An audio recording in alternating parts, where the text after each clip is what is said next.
Hello বন্ধুরা, আসসালামু আলাইকুম। তোমরা সবাই কেমন আছো?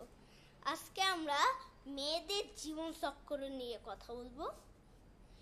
সবার প্রথমে তো তোমরা সবাই জানো, মেয়েরা শিশু হয়, শিশুর পরে বালিকা, বালিকার পরে